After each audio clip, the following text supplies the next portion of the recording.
we are group 1, and our project is bacteria identification using light spectroscopy in chronic wounds.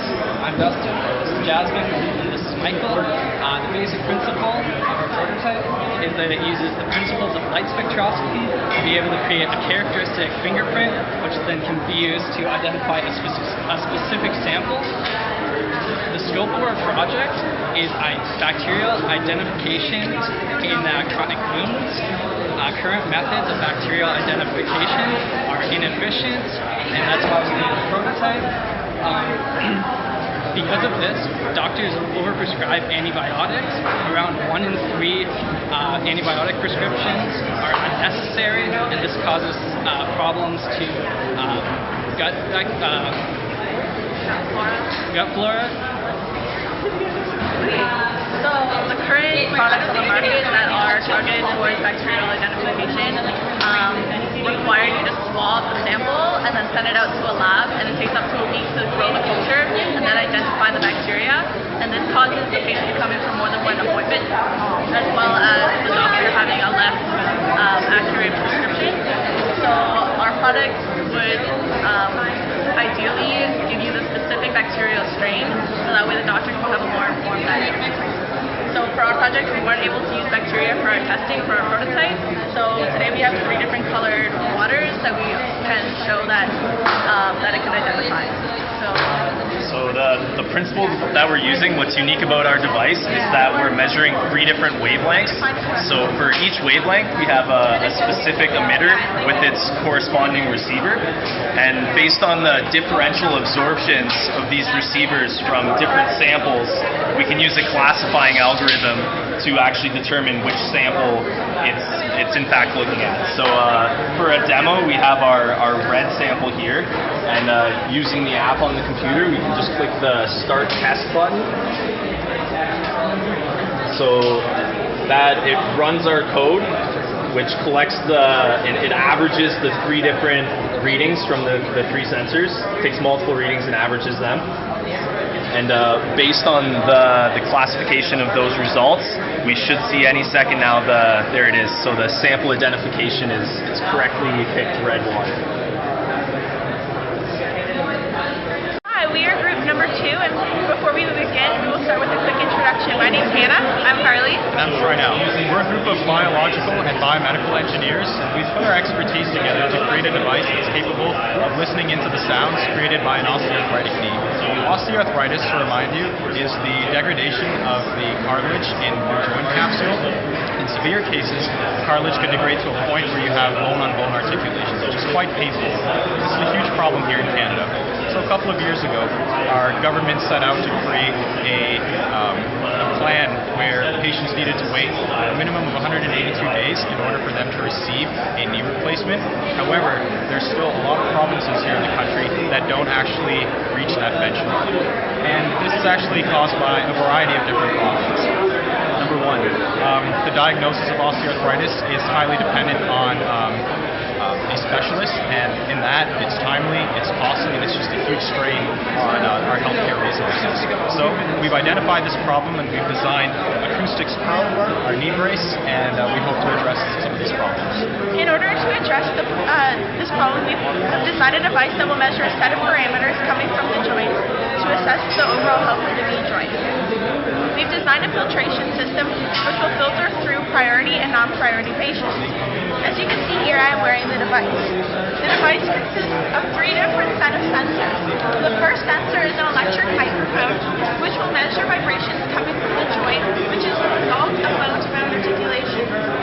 A predefined threshold has been set, and when these vibrations surpass this threshold, they will be identified as acoustic emissions. The next set of sensors are thermosensors. One which will be placed on the upper thigh as a reference point, and the other which will be placed on the knee joint, which will measure the temperature of the joint. With osteoarthritic patients, there's a difference in temperature, which is a result of the inflammation and swelling of the knee. The last sensor is a goniometer, which will give a voltage output, which is related to the angle of the leg. This in combination with the acoustic emissions collected by the microphones will be mapped onto the voltage output in order to identify where in the gait cycle these acoustic emissions are occurring. Alright, so next we have a GUI system We made this GUI system for better doctor-to-patient interaction as well as better interaction with what is actually going on. So the GUI consists of 4 tabs. The first tab is a pain tolerance test that the patient will fill out, and it basically assesses how the pain affects the lifestyle of the patient. The results from this test will then go into the ranking system that we have developed. The second tab is patient information. Here the patients will fill out the name, date of birth, and other information about themselves. This will then get tagged onto the information for future reference. The third tab shows the results of the test. As you can see by pressing this button,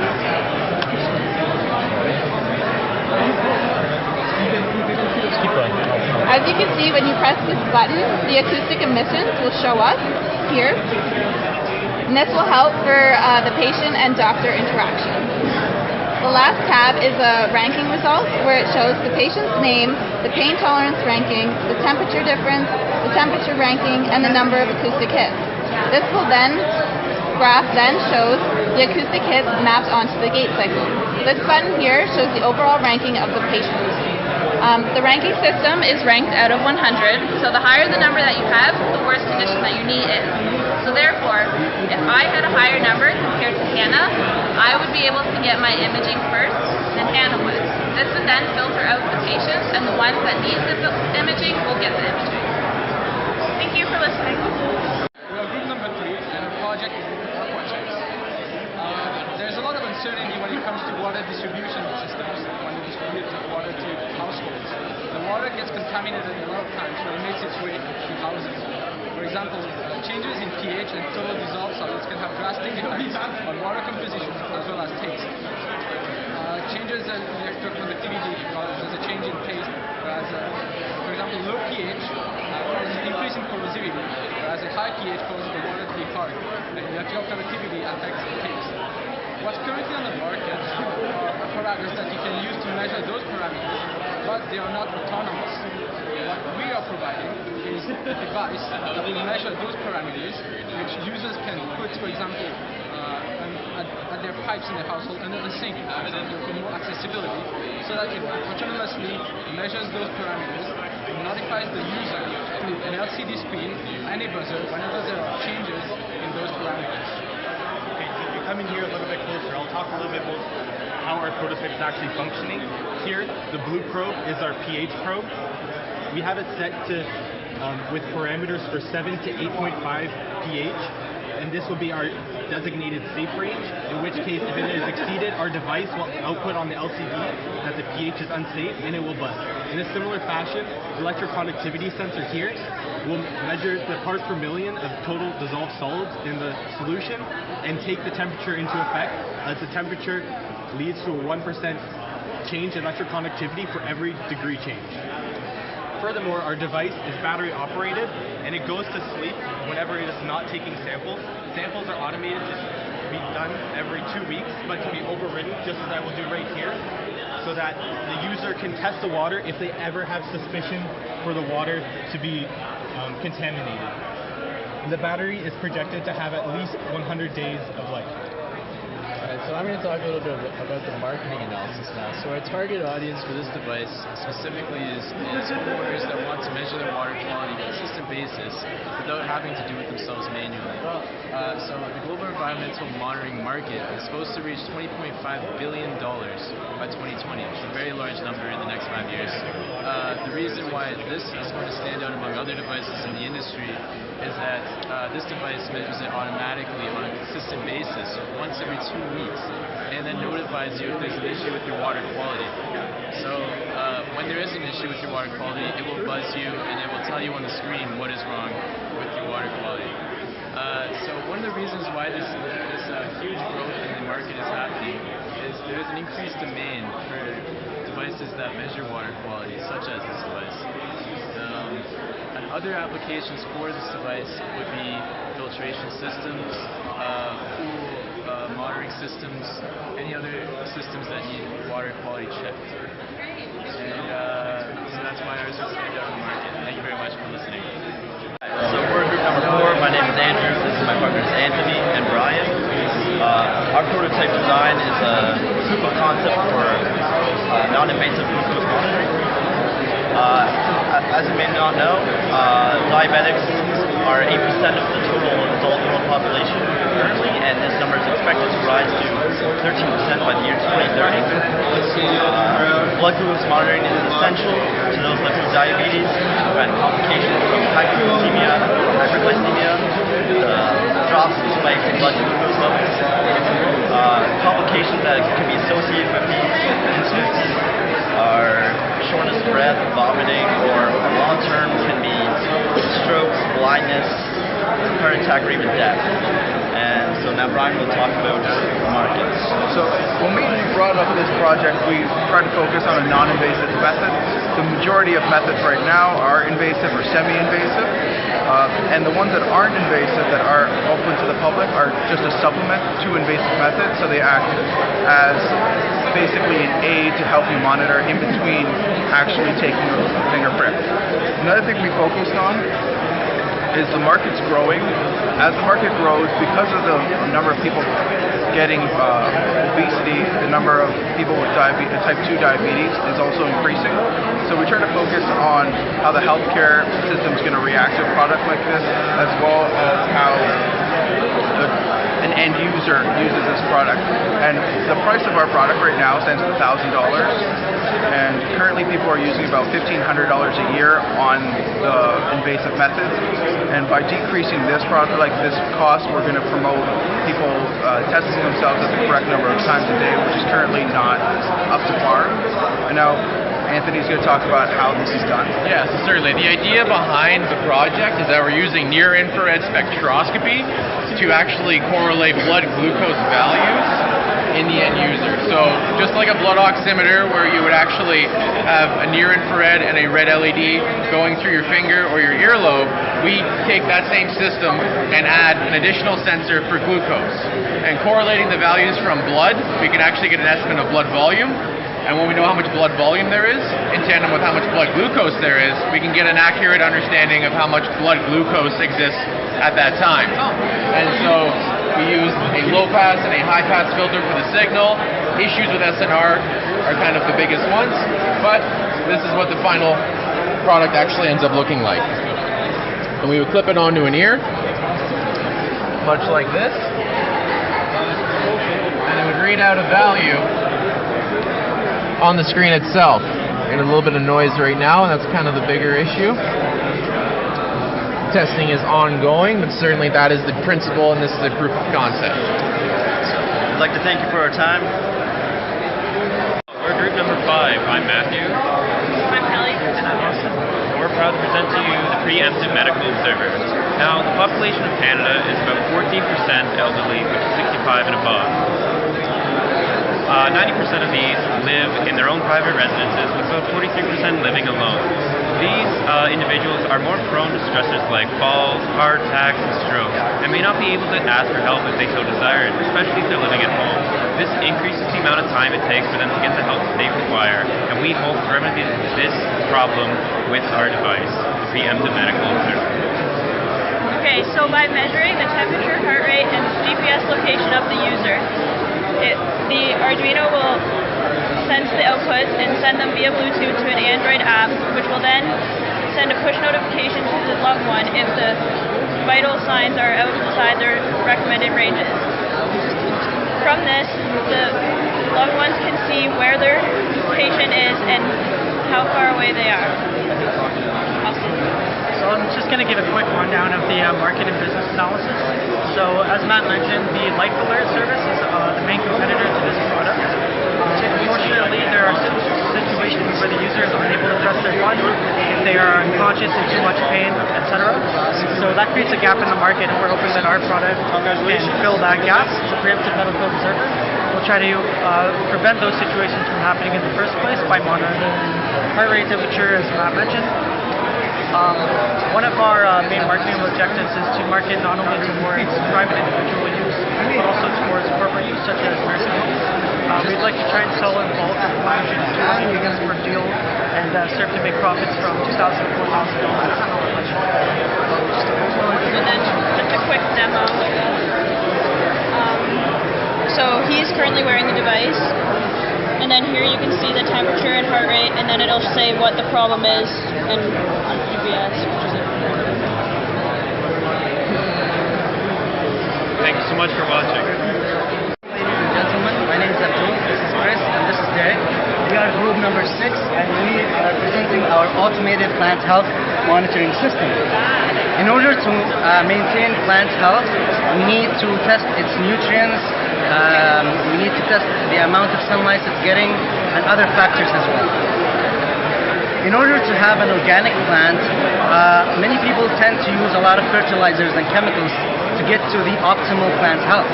However, in time, this could affect the plant. We were planning to design a reliable and efficient system that is carryable and works with Bluetooth, chargeable, and efficient for small householders, small gardens, and small farm scales. My colleague Chris will explain more about the sensors that we chose and why we chose them. On our circuit, we have 3 different types of sensors. One is the soil moisture sensor, the temperature sensor, and the light intensity sensor.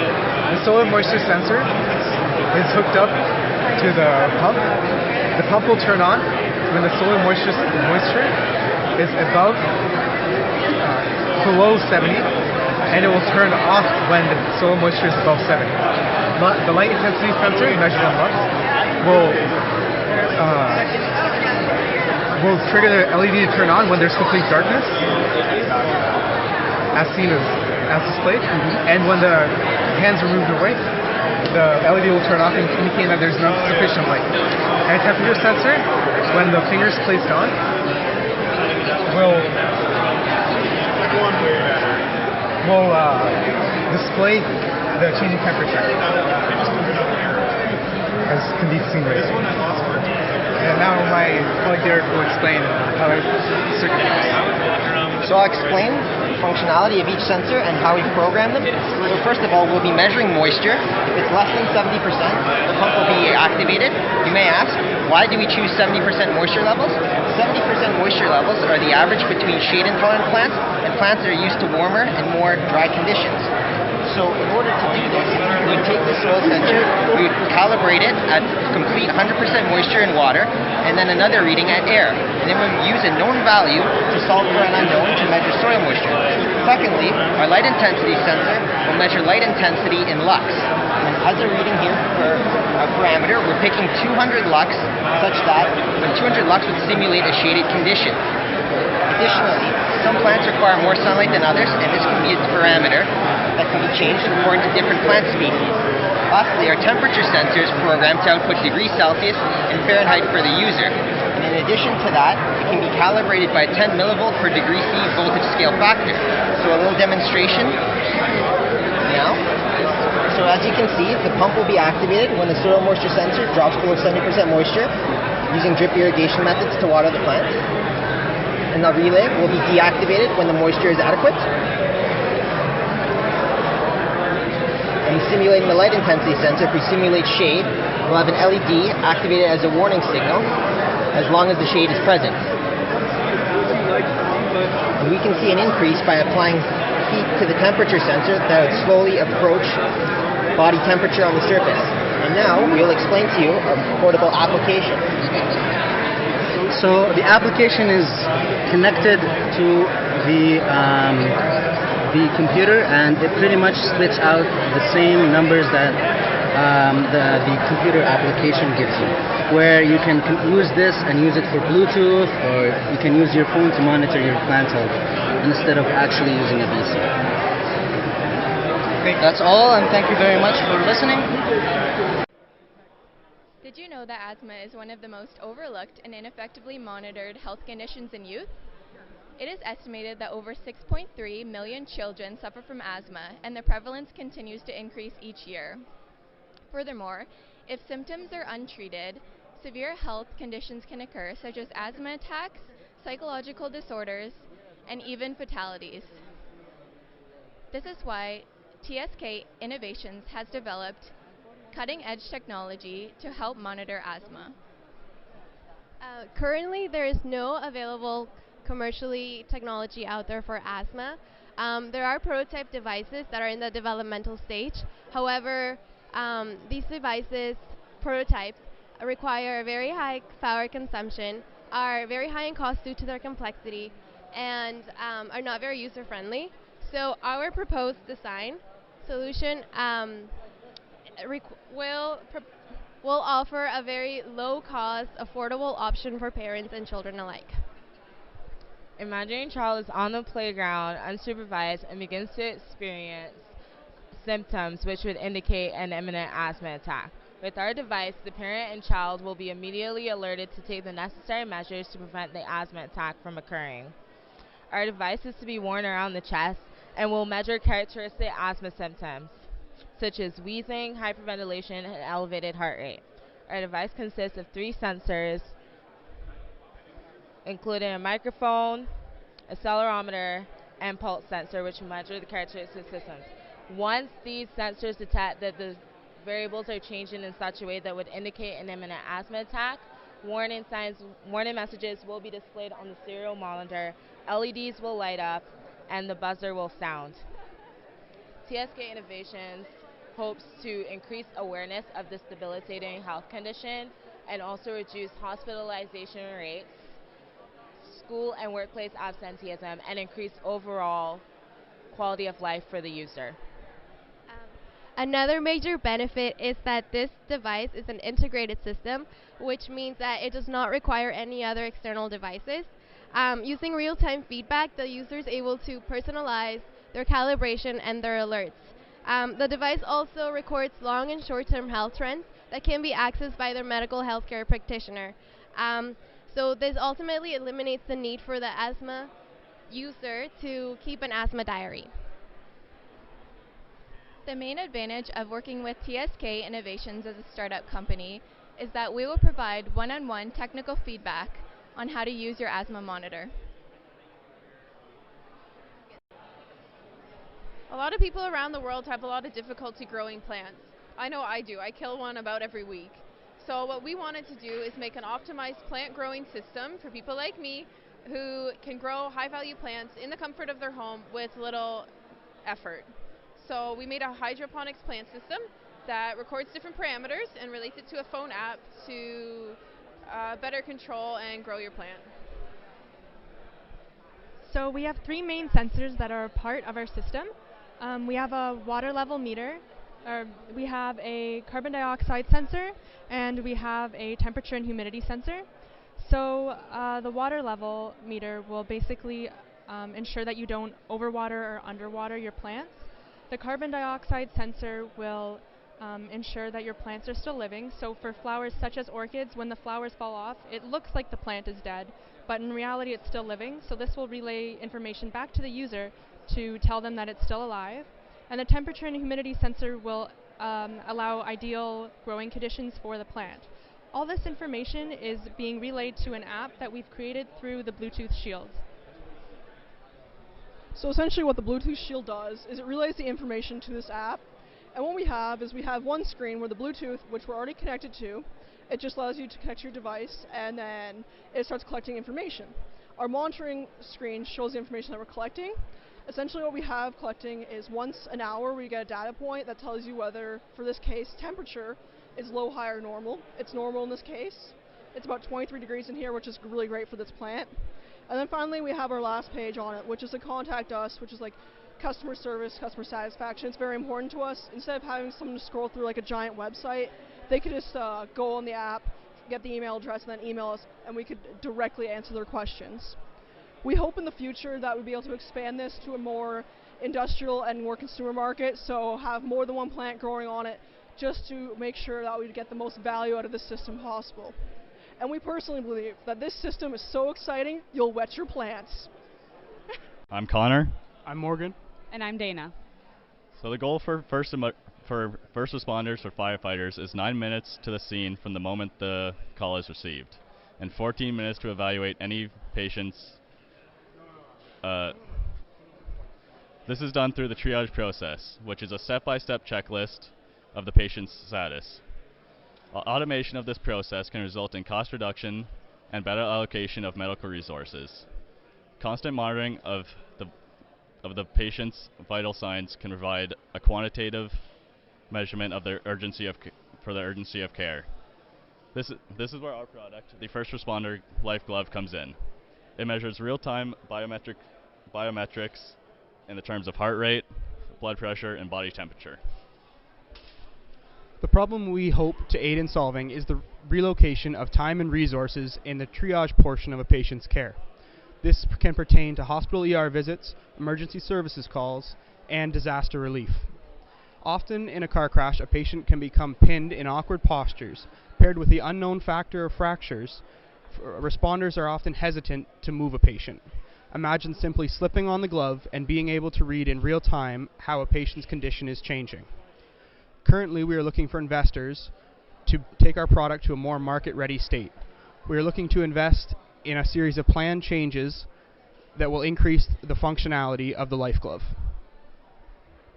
The Life Glove would greatly benefit both ER nurses and EMTs, as it would allow them to evaluate priority of care in less time, allowing them to focus on patient treatment.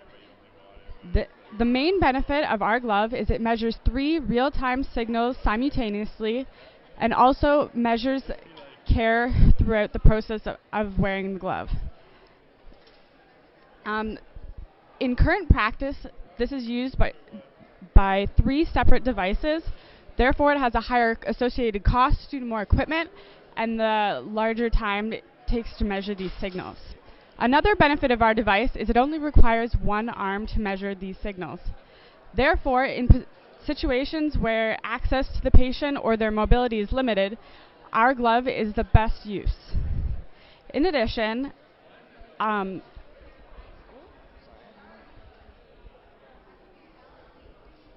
another advantage of our glove is it displays the data on an LCD screen on the outside of the glove. This is beneficial in situations where Wi-Fi and cellular reception are limited, such as disaster relief. The main motivation behind our design is to help save lives by prioritizing patient treatment. With the help of investors such as yourselves, we hope to help healthcare professionals in their life-saving work. Coffee is the world's second largest trading commodity, just behind oil.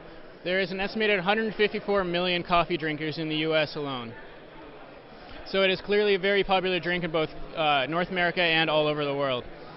In Canada, 67% of people say they have a coffee every single day. Tim Hortons sells 2 billion cups of coffee every single year, which is about 7.5 million cups of coffee every single day. It is clear that coffee is an integral part of people's everyday lives. The only thing worse than spilling coffee on your shirt is taking a nice big sip of coffee and it burning your mouth because it's too hot. Our Smart Temperature mug looks to minimize and reduce that minor inconvenience from your everyday life. The marketing objectives of our Smart Temperature mug are to individuals who want the best travel mug for their cup of coffee. Large coffee corporations like Tim Hortons and Starbucks could be used as a platform to sell our coffee cup from. The technology used in our Smart Temperature mug could also be modified and implemented into the food processing industry, as well as aquariums for fish. Our mug is made to alert users when their coffee is at the optimal temperature and how long it will stay within that range. Our mug utilizes 1 continuous fluid level sensor and 2 temperature sensors, 1 within the mug and 1 outside the mug. This will continuously monitor the level of fluid within the cup and the internal and external temperature. These sensors were all individually calibrated and are powered by an Arduino, which itself is powered by a 9-volt battery. The Arduino calculates how long it will take for the temperature to cool and what range your coffee is at.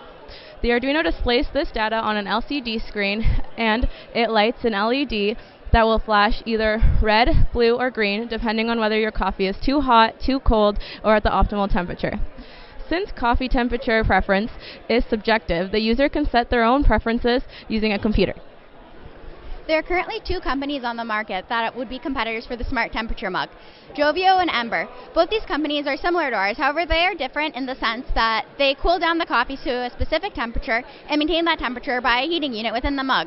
This will cause the coffee to have a very burnt taste. And also these companies do not indicate when the coffee is at optimum temperature, nor do they have a setting to change the optimum temperature. For the future, we would like to implement an infrared sensor for the volume and for the temperature internal in the mug to make sure that the temperature is at the right time and to mitigate the amount of plastic touching. We would also like to design an app to make sure that to set the personal preferences and to alert the user when it is time. So now we'll show you a demonstration of our prototype.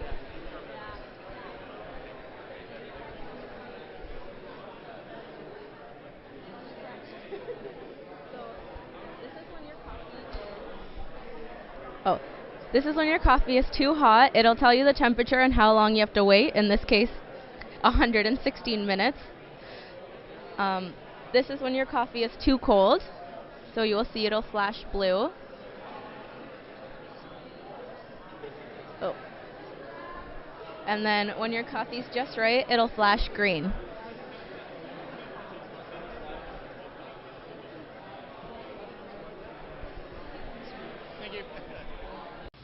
Hi there, my name's Hannah, this is Heather, and this is Harrison. And our project is Atlas, a transmitting local awareness system. This device is intended to assist visually impaired individuals with the navigation of their environment. The final prototype incorporates ultrasonic, infrared, and temperature sensors into various headwear styles such as this toque. This provides auditory and tactile feedback regarding relative locations of obstructions. Atlas can either be used independently or in conjunction with other aids such as white canes or seeing eye dogs. While marketing this to 285 million visually impaired people in the world, we will begin sales in North America. Following this, we will eventually expand into international markets as 90% of people with visual impairment live in developing countries. Our design will be priced lower than current related technologies and is estimated to be a price of approximately $315.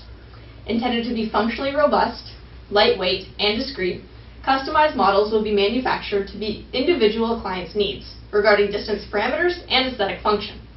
The Atlas interface makes an easy operation, allowing intuitive use by a wide age range of users. Having distance sensors operating in 3 directions on the front, right, and left sides of the head, Atlas offers the most relevant range of obstacle detection in terms of a dynamic environment. Tactile feedback provided by vibrating motors allows for discrete operation while maintaining clarity to the user with the option of audio outputs. Atlas is designed to provide a simpler method for the visually impaired to navigate their surroundings and introduce ease into everyday activities. So presenting the function of Atlas, Heather is introducing the power to the system. This will initiate the vibrating coin, which will be going off on any side that the closest obstacle to the head is. Pushing this button here will activate the audio. And Harrison's going to present this. So I'm putting my hand at the front where the infrared sensor is, and then when I push this button,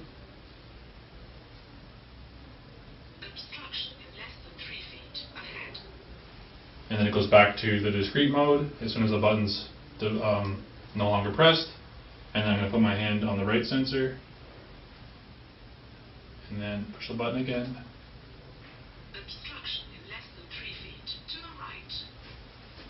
And again, returning back to the discrete mode of operation. Thank you. Hello, and welcome to this live demonstration of the Reef Reader, which is an in-situ monitoring device for assessing the health and risk of coral bleaching for coral reefs. My name is Philip. These are my colleagues Brian and Jeff. So what exactly is coral bleaching? Coral bleaching has everything to do with the algae that lives on top of the coral. This algae provides food for the coral itself in return for a place to live. Problems, however, arise when the light intensity or temperature of the reef environment goes out of the homeostatic range for this algae. This causes the algae to produce a lot of oxygen, which is dangerous to the coral, and therefore the coral must expel it in order to survive.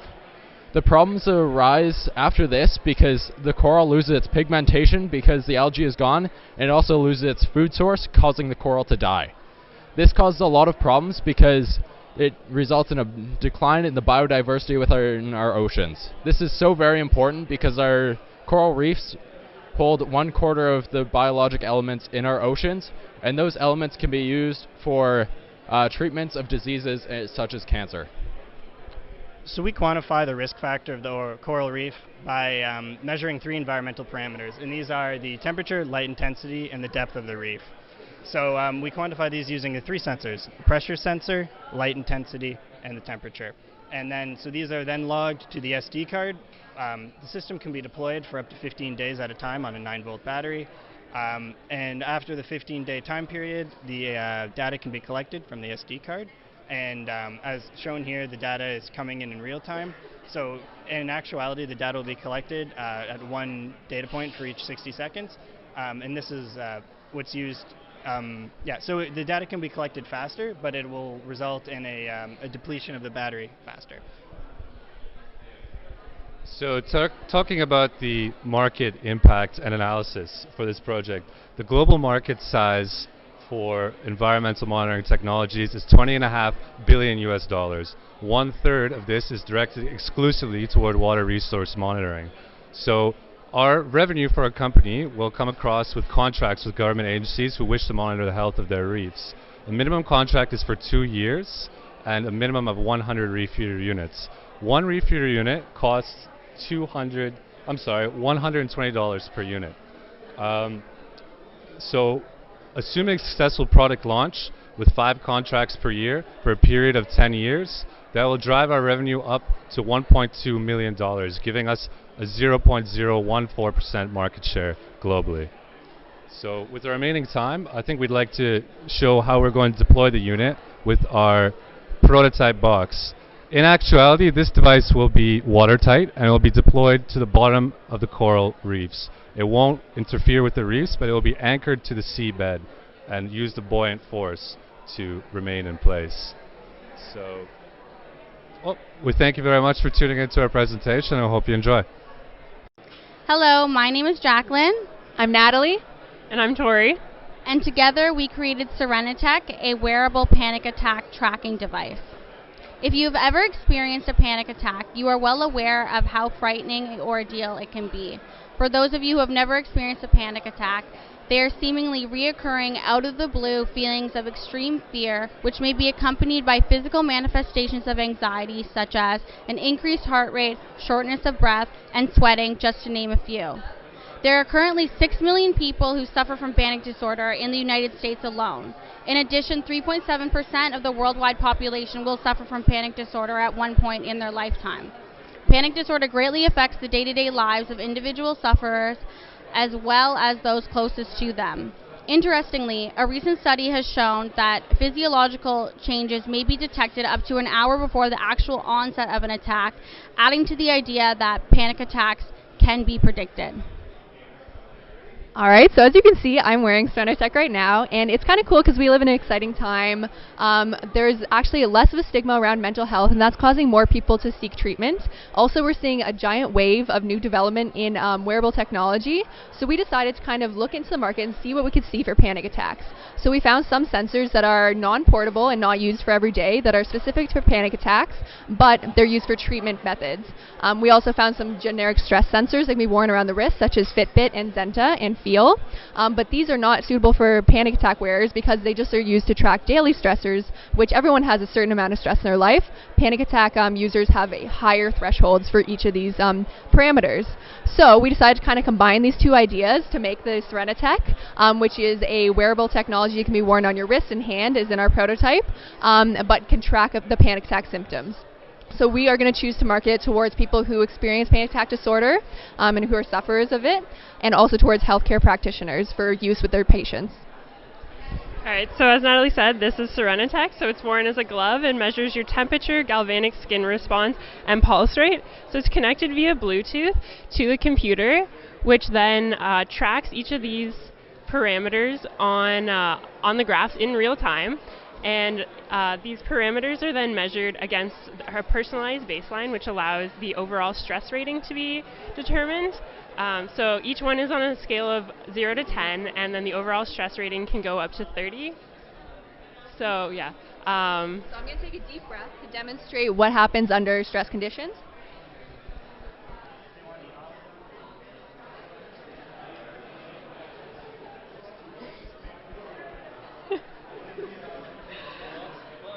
Yeah, so as you can see, the heart rate is rising and the overall stress rate is also rising. So usually when you reach about 30, that's when you'll see extreme stress or a panic attack.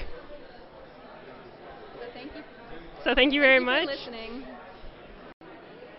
Hi, my name is Nicole, and these are my colleagues, William and Merlin. We are here to present to you our product, Pup Sheets.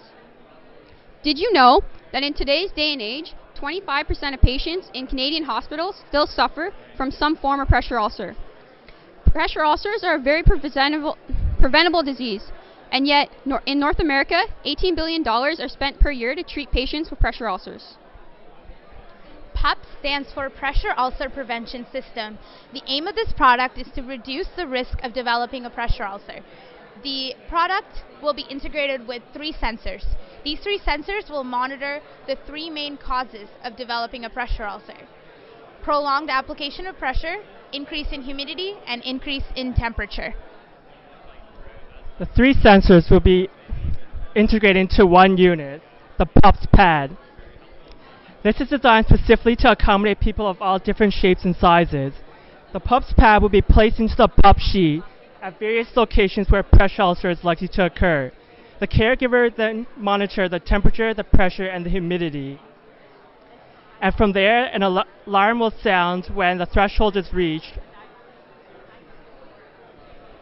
Each of the PUP sheets will come with a downloadable software. The home screen of this application will allow the caregiver to input the statistics of the patients that they are caring for. The next screen will allow the caregiver to choose at which position the patient is currently at. Each of the PUPS pads will correspond to one of these locations. When each of the locations will be connected to the phone via Bluetooth. After it is connected, each of the measurements at each of the sensors will be displayed so the caregiver can monitor the measurements of the sensors. Right now, it is indicating that it is green, indicating that the person is at a healthy, normal range at that location. When a set threshold amount is reached for an allocated amount of time, the caregiver will be alerted to reposition the patient. Please assist Will. Please assist Will. The location will turn red, indicating for the caregiver that it is time to turn the patient.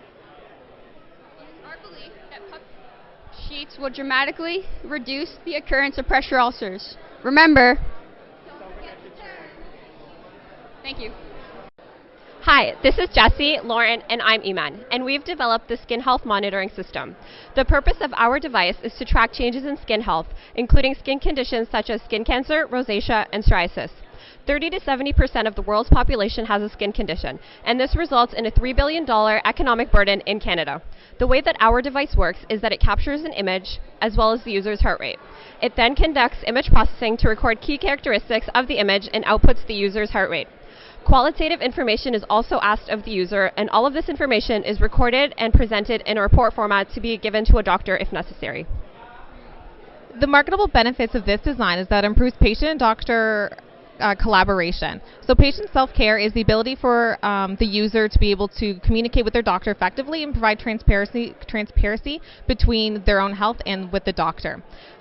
This device benefits those who have genetic and familial predispositions to skin diseases. And at the moment, there's no device on the market that provides qualitative information, only quantitative image capture.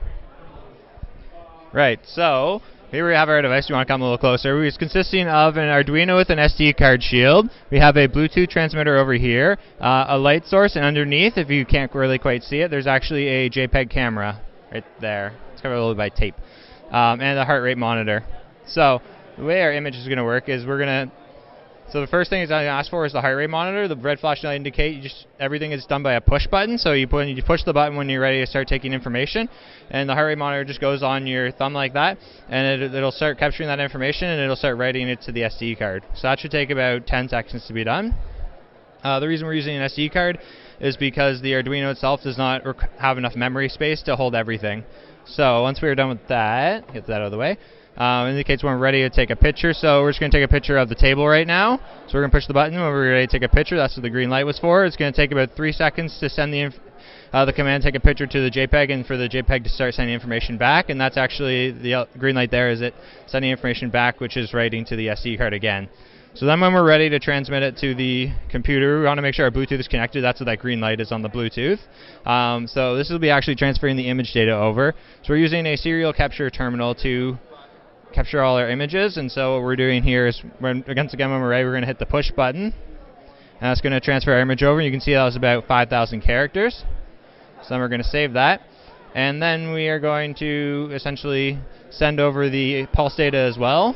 That'll be 50,000 characters, but that takes a few more seconds, so we're just going to move ahead. Right.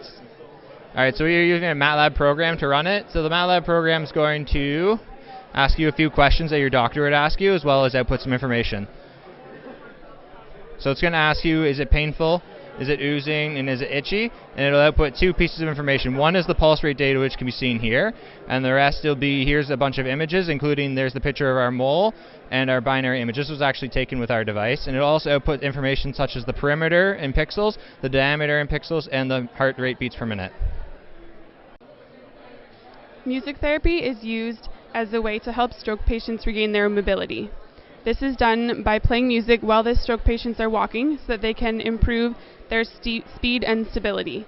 Currently, no devices exist that provide real-time feedback from the patient to calculate the tempo required of the music. So we decided to design a device that would do this in order to help the patients have a smaller recovery time. To do this, we use sensors. We aim to use sensors to calculate the required tempo to stimulate the motor system in the brain. So similar to our product is an application by Spotify that matches the music tempo to the running speed of runners and joggers. So our device works in the same way, except our target market is rehabilitation centers. So we would first start by selling our product in Ontario, where our company is founded, and then we would expand nationally across Canada to help the 430,000 Canadians living with the effects of a stroke each year. We would then, with potential success, push our market further internationally. So as you can see behind me, our prototype consists of 4 components, and the cost of each component can be seen in the table on our poster. The table also shows the cost of the components when purchased in quantities of 100 and how the cost is reduced. Our future implementation of our product would consist of a more powerful microcontroller to eliminate the need for 2 Arduinos, and we would also strive to get a more accurate pulse and ultrasonic sensor. Based on the cost of our future model, we would sell our product for $230, giving us a comfortable profit. So if you want to take a look at our prototype, you can see that we've got 2 Arduinos working here. The first Arduino is devoted solely to sensor input as well as signal processing. The 2 sensors that we're using are the pulse sensor, which measures the exertion of the patient, as well as the ultrasonic sensor, which measures the time that it takes for the patient to take a step, as well as the standard deviation between those steps. So those 3 variables are put through several algorithms, and the final output is going to be a appropriate tempo for the patient to be walking at. That entire calculation happens once every 3 seconds, and it uses I2C communication to send that every 3 seconds to the second microcontroller. This microcontroller is devoted solely to playing music at that appropriate tempo, and the neat thing is that when it receives a new tempo, it doesn't need to restart the entire song. So I can give you an example now if you want to look at the screen. It's going to let us select a song to play. So I can select one now, and it's going to tell us that it's currently receiving a tempo of 0, so it isn't playing music. But if I keep taking steps for it, it should eventually pick up a good tempo to play music at. See, now it's playing music, so if I put the microphone next to it, you should pick something up.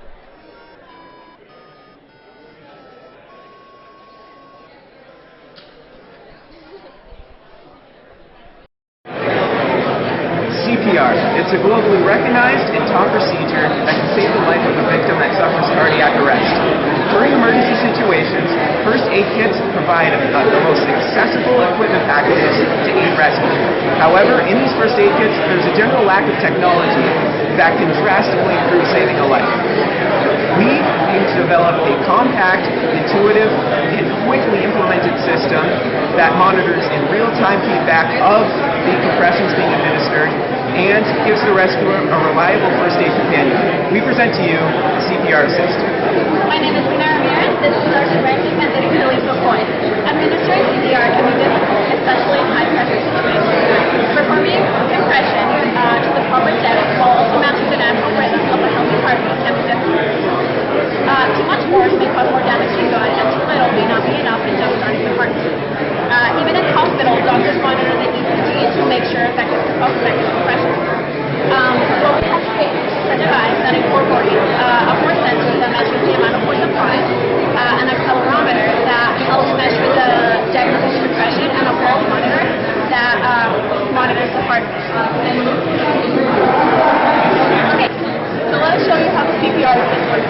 As you can see, there's a green blinking LED light that goes with the speed at which compression is supposed to be administered. There's also a pulse sensor, and as you can see if you zoom in, it'll show you that it'll either feedback good or harder. Obviously, Darcy is a very healthy young man, so it's registering good, which is nice. Next is the force. As you can see, it says NFD right now, which is no force detected. If you start pushing on this, it's either going to register good if you're administering proper compression, or it's going to administer the word harder, and that's your cue to go harder. So, compressions, and it will be just going good. Awesome. So, the CPR assist is going to be marketed towards emergency situations as well as training paramedics. Administering CPR during the first couple minutes of cardiac arrest can triple the survival rate. Therefore, it's imperative that it is done properly.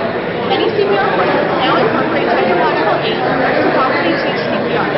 For reference, an AED for both emergencies and training situations can cost upwards of $4,000. The advantages of our CPR assist is that it's less of an economic burden than an AED, and it's compact enough to fit into a common first aid kit, where an AED is too large. Lastly, the CPR assist can both help teach CPR in courses as well as administer quantitative feedback to how the rescuer is doing, both in their skills and abilities of compression. So, that is why life is worth taking.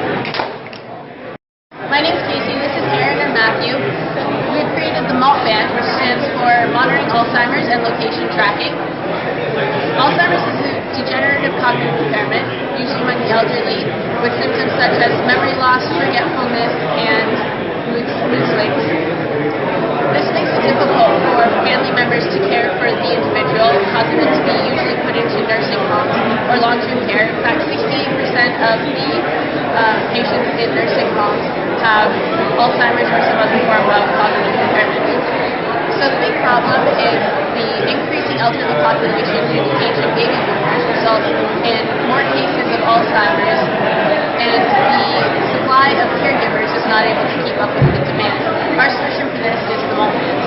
The MALT band consists of a temperature sensor, a heart rate sensor, and a GPS. The temperature and heart rate sensor are used as biomarkers of health to indicate illness or infection, as well as aggressive mood changes such as stress or anxiety. The GPS is used in the case of wandering patients, which is very common with Alzheimer's disease. The combination of these three sensors is what sets the MALT band apart from its competitors on the market. The Bluetooth of the device is used to allow communication between the wristband and the caregiver's phone or computer, as well as identifies the patient to its individual MALT band name. MALT band prototype is designed for nurses in long-term care facilities where it is necessary to monitor many patients in a single area. This also allows for the caregivers to be more effective and efficient in their monitoring. It'll end up saving the caregiver's time while also saving money for the facility. For future optimization plans, the MALT band utilizing a GPS with higher sensitivity and faster detection, which utilizes cell tower signals for longer distance location tracking used by the smartphone. We also intend to use a Bluetooth with greater distance and transmission signals, and making any necessary adaptations that are necessary for use with family members in the home environment. We will end up using a much more compact and small battery system, lithium-ion battery that's capable of producing steam ultimately, and the 3.6 volt Arduino behind the S-Digital 5 volt from the Arduino, which will make things more compact. Now that we've given you guys a little bit of background on our project, we'll now show you how to melt it. So the nurse will be able to go up to her computer or smartphone and just type in and be prompted with three choices, T, P, or G, temperature, pulse, yes, and they'll be able to see the patient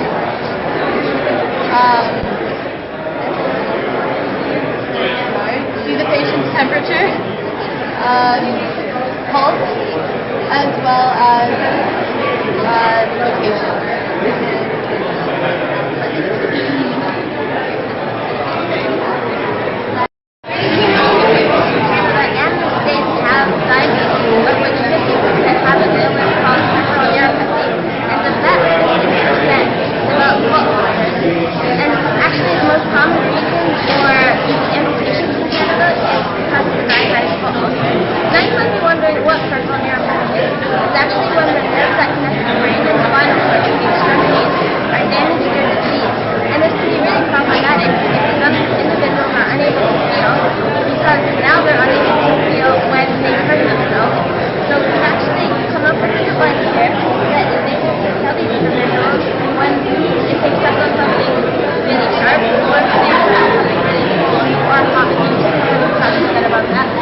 In our device, we have a total of 3 sensors which measure a total of 2 parameters, pressure and temperature.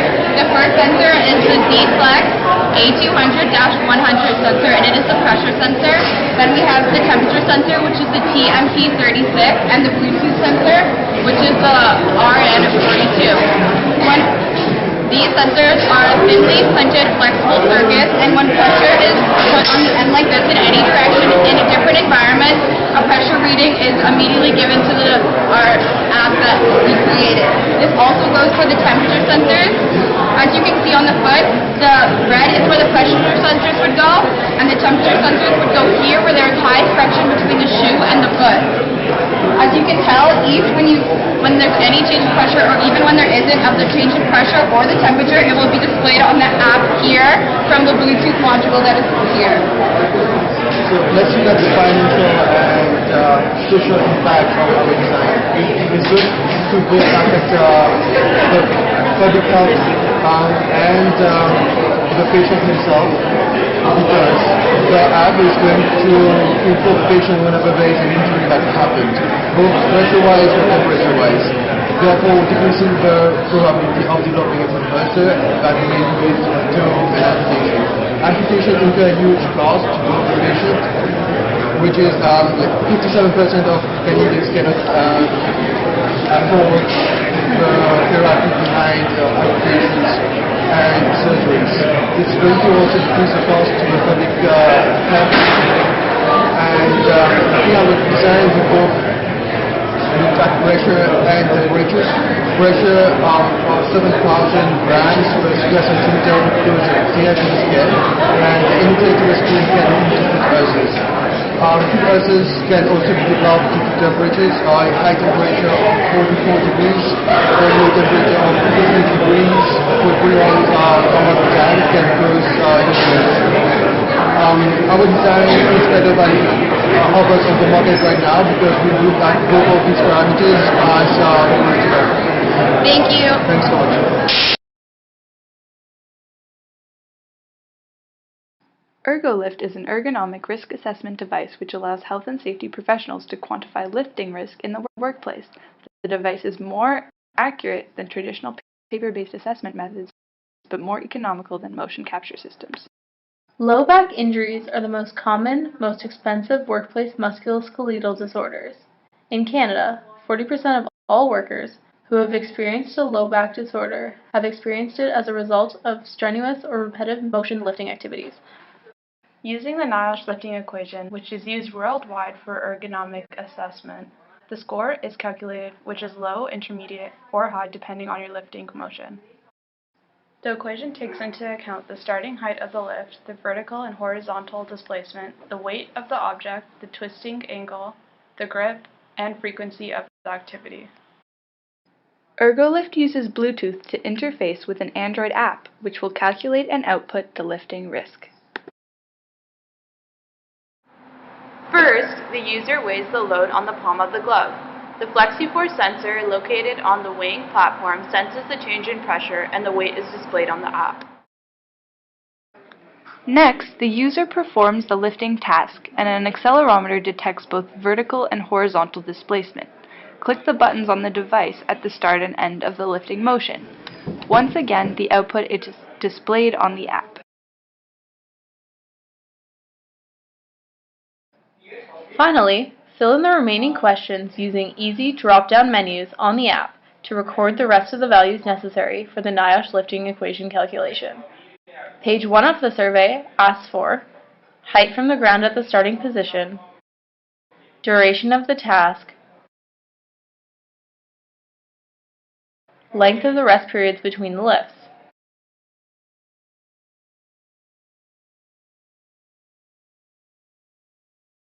On the next page, fill in quality of the grip on the lifted object,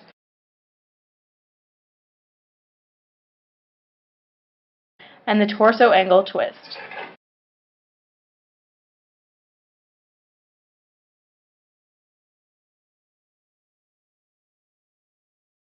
After clicking the indicated button, the app will calculate the level of risk of the lift. This will allow health and safety professionals to target and prioritize ergonomic improvements in industrial facilities and improve the health and safety of the workplace by lowering the risk of back injuries.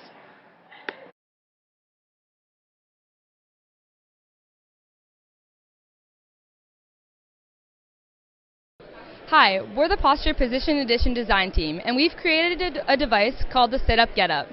We noticed that a lot of people spend most of their day in the sedentary position, and they report acute and chronic lower back and neck pain. This is a direct result of poor posture in the sedentary position, which translates into poor posture while standing. Along with this poor posture and acute and chronic pain, there's other health risks, such as an increased chance of obesity, an increased risk of getting type 2 diabetes, and an increased risk of getting different types of cancers. So our device corrects your posture, which will be demonstrated by my colleague here, Steve. Our device works by providing the user with visual feedback as to whether or not their posture is in the correct position. We have identified 3 key conditions, which are the back, so back contact with the chair, neck alignment with the spine, and weight distribution that's even while seated. We have done this by using 2 types of LEDs, green and red LEDs, and the idea is that the green LEDs dictate the individual conditions and show whether or not they're within the set range of values, and the red LED is the total condition, and it will turn off once all the previous, like the 3 other conditions are met. So when they're all in their acceptable range of values, the red LED will turn off and it'll be all green, indicating that you are, yes, in the correct posture. On to John. So in terms of the user, as to who will be using this product, we estimate that there is a large market for our product just from the recent study that came out showing that no matter who you are as a North American, regardless of age, gender, or occupation, you spend at least 60% of your waking hours in the sedentary position. This means that there is a huge market, but it also means, and therefore a huge opportunity, but it also means that there are some major threats from competitors. There are some big companies in the ergonomic game already, but we hope to undercut them through one of our main strengths of the product, and that is the fact that we don't require any replacement of existing ergonomic office infrastructure. It is simply an addition to the existing chairs that you may have at your workplace. This means that we can undercut their price by approximately 10%, and we believe that will help us with our marketing. Overall, we are convinced that through brand promotion and the further promotion of postural awareness, we will be able to drive sales and help people live happier and healthier lives. Thank you for listening. Goodbye. I'm Renan. I'm Patrick. I'm Miguel. And our project is a home environment monitoring system for the hearing impaired. So basically, this prototype here monitors the systems of home and then it sends signals of an application if something happens. So basically, other prototypes try to address this problem, but most of them are places or they are not totally separated. So our prototype attempts to be active elements and integrated elements. And to solve these problems, we looked at existing systems, including the Apple Nest system, as well as a vibration belt that vibrates in response to environmental conditions. But both these products are very prohibitively expensive, so we wanted to create a lower cost alternative. So we prototyped using an Arduino, a carbon monoxide sensor, and a carbon dioxide sensor, as well as a temperature and humidity sensor. All of these sensors have a good detection range that output values for a home environment. So our system sits underneath the wireless healthcare devices, and the market for that is expected to grow from $32 billion to $163 billion US dollars by 2020. So the Nest device fits under there, uses wireless communications to monitor the environment and then alert the user, but it's only through cell phone. So what fails in that respect is that it cannot be used by someone who's hearing impaired. If under certain conditions, they may not actually be alerted. And then we also look at other devices from silent communications, which is the vibrational belt we talked about. And that device is actually cost $300 for a complete set, and just the belt itself costs $150. So we can make ours for $70, and then this will be sold for $150. That would be appropriate, considering other devices on the market. And so we intend to communicate with the Canadian Hearing Society. They sell products out there for hearing impaired, and ours is unique underneath the collection that they have, and being a wireless system, as well as we can communicate with the Deaf Society and the Provincial Hearing Impairment Society. This will be our hope to sell at least 10,000 of these. Generally, because from the numbers, we expect that there are actually more than 10,000 people who are currently deaf. And although our system is designed primarily for the hearing impaired, it can also apply to a wider audience as well. We also have developed an application that shows the monitoring system output to a phone, and when an alarm goes off to following environmental conditions, the light switch from green to red and vibrates. Thank you. Hello, I'm Nico. And I'm Nicholas. I'm Carlos. We are Group 24, and I want to start with a very simple question. Do you ever wonder how your parents are doing home? How they are doing? If they're fine? Did you know that hypothermia is a factor that affects people over the age of 65 just by sitting at home? Over 16,000 deaths have occurred in the past 10 years due to hypothermia. And not only have they been done by outdoor enthusiasts, but just by elderly people sitting at home. So what we want to do is we want to create a system that will detect heart rate and temperature through an integrated tube that they can wear. So we are currently marketing this device to the elderly population as well as outdoor enthusiasts and anyone in general who likes to spend long periods of time outdoors during the winter. So when we did our market research, we found that the wearable technology market was worth about $30 billion, and the GPS personal tracking market was worth also $26 billion. So with that in mind, we found that they were having more than millions and millions of sales in these markets. So we decided that we would be able to sell at least 10,000 units during the first year. We found that it costs around $40 to manufacture our device, and we're looking to sell it currently at $80. Our next steps are to incorporate satellite transmission into our device, so we will not have to use a smartphone to display the distress text. Carlos now will give a brief demonstration of how it works. No, this is all the device. This is our device. We have over here the infrared temperature sensor, the pulse sensor, and everything is connected over here, the sensor GPS. Now I'm just going to demonstrate how it works. We've developed an app that will show the functionality of the app. So this should snugly fit inside the ear. Why we chose it to be inside the ear is that way the temperature readings are accurate. Now this one fits in the earlobe, over here. And so now we should be able to connect to the device via Bluetooth. And as we see, we're connected. So we're getting that right now. We're getting temperature readings. Should be over here. As soon as I adjust it, it should update over there. So see now the temperature has sort of risen, and this is our device. So we have a GPS antenna over here. With the GPS, we're going to send the distress signal to whoever your contact information is. And this is the way we want to make it more of an emergency system rather than a health-based system. All right, thank you very much.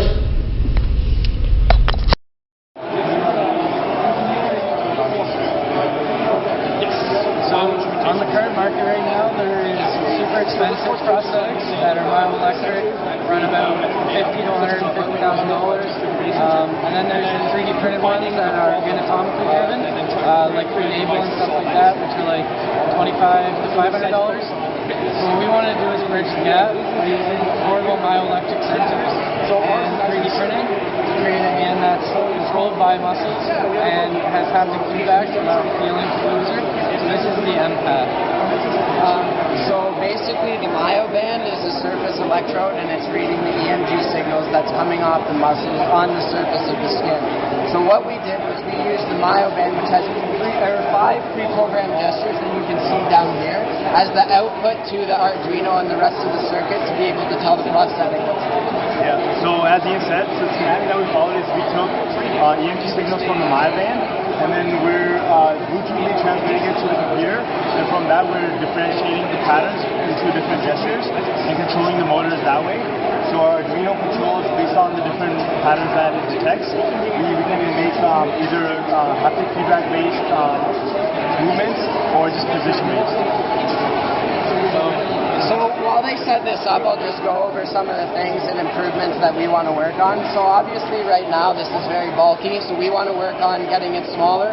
We want to reduce the size that the electrical components take up and increase the processing power. We also want to aim to have it wireless from the computer. As you can see, they're currently plugging it into the computer, and we want to try and avoid that. The other thing that we would like to do is we'd really like to do more research and get more involved with the myoband. Rather than having 5 pre-programmed gestures, we'd like to look into seeing how we can get the outputs from the myoband to control in a continuous manner the prosthetic that we've designed. You want to look at this?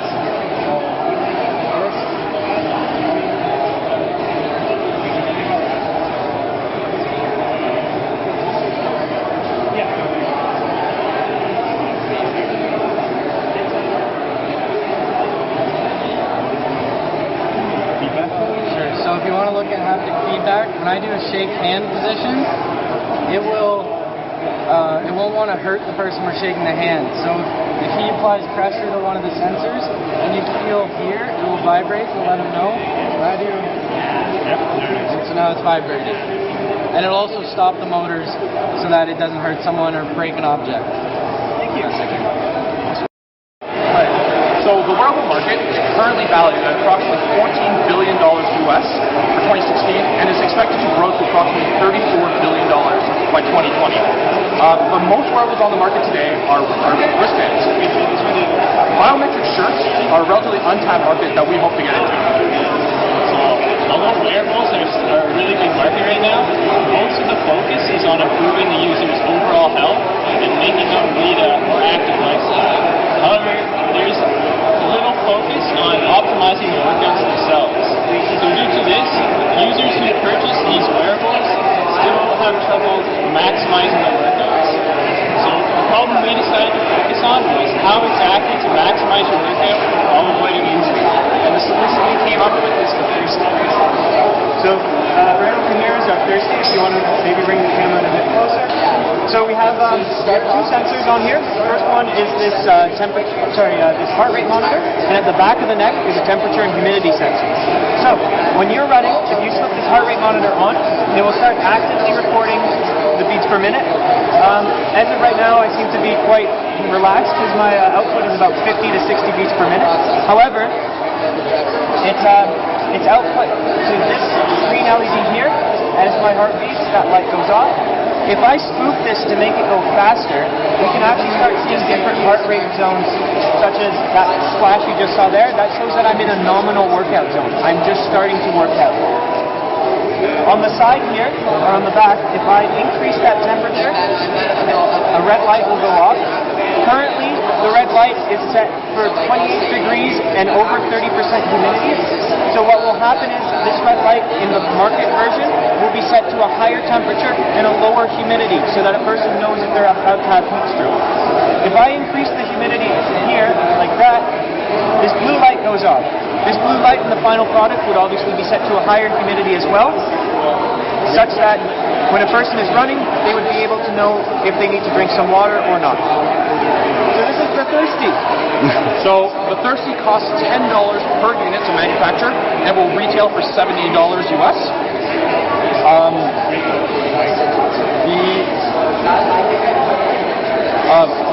We hope to enter the running market as there are already 60 million joggers in the US alone, and then expand into the cycling industry with 66 million cyclists.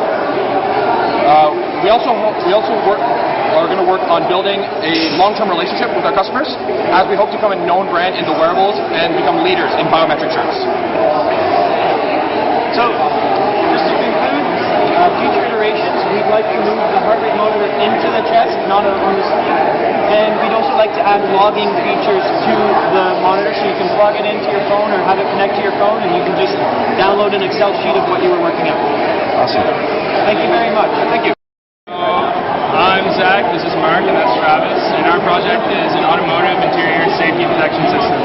So basically this product consists of 3 sensors: temperature, carbon dioxide, and carbon monoxide, and it was built on the intention of making the interior of your car more safe, because there's all sorts of safety precautions put in place for the mechanical aspects of the car, but people have very little knowledge of what the air quality actually is in their vehicle and what the temperatures display, but there's no way to alert yourself. So our sensors are all connected to a mobile app to alert the owner of the vehicle when any of the conditions become dangerous. In terms of marketing this product, we're looking at targeting the everyday consumer and someone who just wants to improve the safety of their vehicle. Moving forward, the direction of this industry is probably going to move into integrating the system directly with the car manufacturer. Hyundai actually in 2015 came up with CO2 sensors that roll down your windows and turn on AC when CO2 gets too high. So that's what we're going to look to transition into eventually. Travis can talk a bit about the sensors and more of the technical information. Right, so as Zach mentioned, we have a temperature, carbon dioxide, and carbon monoxide sensor. The way we have those integrated is they are connected via analog inputs to an Arduino, so I feed data to the app. All the sensors have a threshold range of when dangerous levels of either sensor get reached. Once they get reached, a signal will be sent to the phone so that the owner know, or the driver know, that unsafe levels of either the temperature, carbon dioxide, or carbon monoxide have been reached. Then from there, the driver would ideally go to their car, like if they have unattended with a high temperature, roll down their windows, do something along like a notification. We have all of our sensors calibrated with safety data from various sources and government agencies that determine the safety regulations for hot temperatures, carbon monoxide, and carbon dioxide levels, and we have those integrated into our circuit. Now Mark can go over a brief demo of how our app works. Alright, so the app itself is pretty simple. We just have a display of the temperature, carbon dioxide, and carbon monoxide data, and essentially once the carbon dioxide or monoxide exceed safe levels, an alarm will go off on your phone, maybe it triggers a piezoelectric speaker, and that alerts the driver as to precisely when the conditions in their car are unsafe and they need to change something. So if someone wants to blow on the CO2 sensor, you should be able to see it change in ppm. And you can see the ppm's increasing. Below 400, we can't measure it well, just due to the limitations of the sensor. And that's basically the app. Lastly, just some of the challenges with this design. Moving forward into a more complete design, we would want to maybe couple the sensors or put 2 sets of them in the car to avoid fluctuations in gas car manufacturers to try to determine a standard for the different concentration of gases, because every car is different and has a different area. So that's where we'd look to go moving forward, and we're definitely hard marketing of our platform. I mean, okay. Another issue we actually had, and another thing we could focus on is improving the cost of the whole product, or, well, decreasing it, that is, and also decreasing the amount of power it uses so that it can be made more and more mobile and more discrete. So ideally, we'd be looking on the market for leading-edge sensors and technology that are cheap and require very little power and work well with our system. Thanks.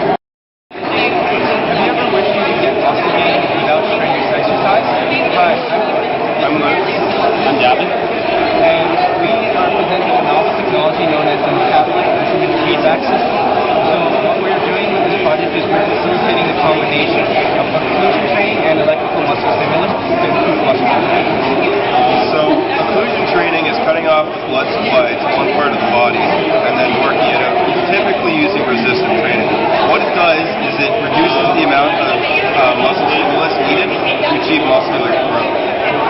Electrical muscle stimulation is a method of attaching electrodes to a part of the body and then using that stimulus to activate the muscle. Typically, when used by itself, it's not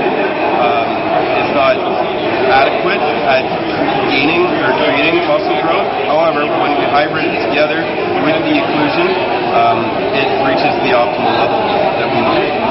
We're hoping with this product to answer a few research questions, and that is, can muscle enhancement without the need for strenuous muscle activity be feasible? Can it help reduce recovery time for injured athletes? We're trying to target this product to the sports industry, to professional teams and Olympic athletes to give them that extra edge in performance. We're also trying to sell this product to the medical practitioners to help reduce injury time for athletes. So now we'll demonstrate our product. So basically how this works is this is a system that reads in, is meant to read in the muscle oxygenation levels in the muscle that's being worked out, and it alters the pressure in the cup accordingly to keep that oxygenation levels in preset range. So I'll just kind of run through it as we go through. Typically, your muscle oxygenation level will be at 100%, as you can see on the screen here. The motor will turn on, the pressure will increase. Once it gets to about 120 millimeters mercury, which is the measurement we're using, it'll drop below 90% muscle oxygenation. We have our balance set between 80 and 70, so once it hits 80%, it'll slow down the motor to try to optimize the time in that zone. If it goes below the 70% threshold, it'll actually turn off the motor and it'll start decreasing pressure in the cup to get you back into that zone. Safety is a big factor for us, so if the pressure in the cup exceeds what is acceptable and it gets to be too tight, we actually have fail-safe installed so that it will... monitoring system which records lung and heart sounds. It's designed to provide data to a healthcare professional who can properly analyze the data given to them. They can use the accelerometer data to help them diagnose patients with breathing disorders such as asthma, sleep apnea, or chronic pulmonary obstructive disorder. Then they can use the piezoelectric microphone data to diagnose or help them diagnose heart defects such as heart murmurs and congenital heart defects. This device is meant to be used in a remote location, which often have trouble affording the most expensive electronic stethoscope models. The remote clinic market is set to expand in the near future and is expected to reach about $46 billion by 2020. We're hoping, or we're confident that we can make an impact on this market in the future. Alright, that being said, I'll give you a quick overview of what we got going on with this system here. Alright, we've got capacitive accelerometer, measures acceleration of the X, Y, and Z axes. Piezoelectric microphone, it takes small changes in pressure and turns into voltage. Data from these guys, using this Arduino microcontroller, which actually the data acquisition piece of hardware. The Arduino also powers the pre-amplification circuit for the piezoelectric microphone and powers the passive accelerometer. Data from here is going to save to an SD card for later use and easy transfer to the computer. And we also have wireless module working, which allows the data to be sent to the computer in real time. After all this is done, we have to do a little bit of signal processing on it. That's done using MATLAB. That just helps smooth out the data, get rid of any unwanted noise, and makes the heartbeat sound more like a heartbeat.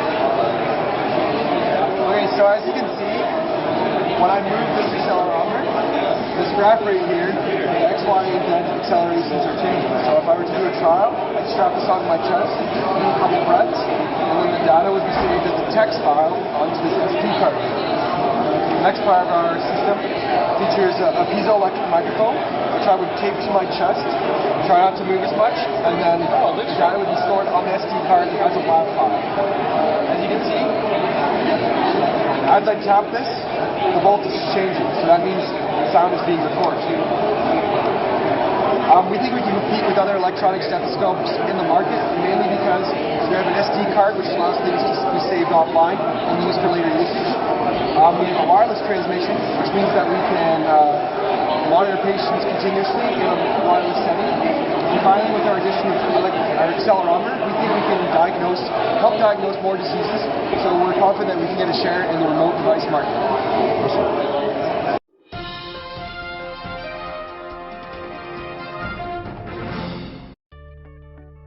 Hi, my name is Satvinder. I'm Navalpreet. And I'm Shanaz. And together we're SNS Co., an engineering company that specializes in medical devices. Our mission is to develop a monitoring device for newborn babies. This device is specifically targeted towards anxious first-time parents or parents of premature babies. Every year, 29,000 babies are born before full term and require extra care even after being discharged from hospital. 10% of those are at risk of sudden infant death syndrome, the third leading cause of infant death in the USA alone. To help minimize the chances of this syndrome and help anxious parents feel more at peace, we have developed an infant home monitoring system. This device uses a series of sensors calibrated at specific biometric parameters of infants to help the parents monitor their infants' vitals during sleep. This device will link up with a mobile app via Bluetooth, where the sensor's output values will be displayed on a user-friendly interface. The sensor data is categorized, and values falling out of the normal range will trigger a notification to be sent on the parent's phone so that necessary precautions can be taken. The specific sensors we are using are temperature sensor, a pulse sensor, and a carbon dioxide sensor. This is the prototype of our device. Here, you can see a lily pad temperature sensor, a carbon dioxide sensor, and a pulse sensor that feed through an Arduino microcontroller board that in turn transmits all the outputs via the Bluetooth module to the mobile app. The Arduino can be run on a 9-volt battery source, and for functionality purposes, the heater in the carbon dioxide sensor is run on an external 12-volt adapter.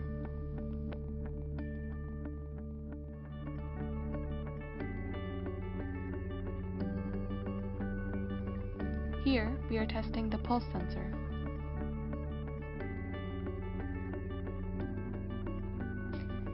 Using the MIT App Inventor 2, an Android app was developed.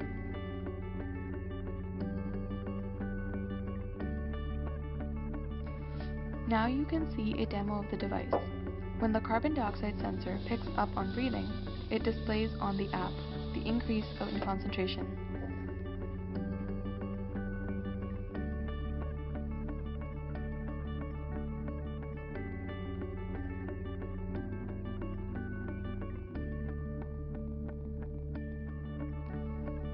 The same is done for the pulse sensor.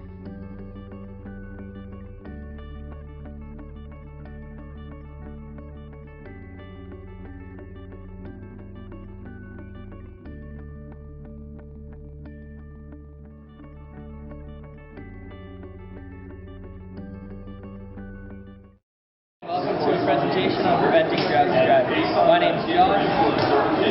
And I'm Leah. And we want to take this opportunity to explain our prototype and showcase our project here.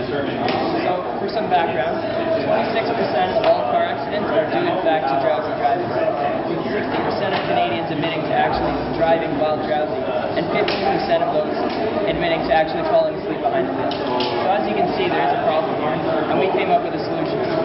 Our solution is to measure the alertness of the driver. We do this through 3 parameters. Here you can see the parameters of the infrared distance sensor, which will measure the nodding of the head. We have a heart rate sensor here to measure your heart rate, and a gyroscope to measure the steering wheel activity. So now, before we get into any more technical aspects of this, I'm going to hand it over to Pat to go through some marketing objectives.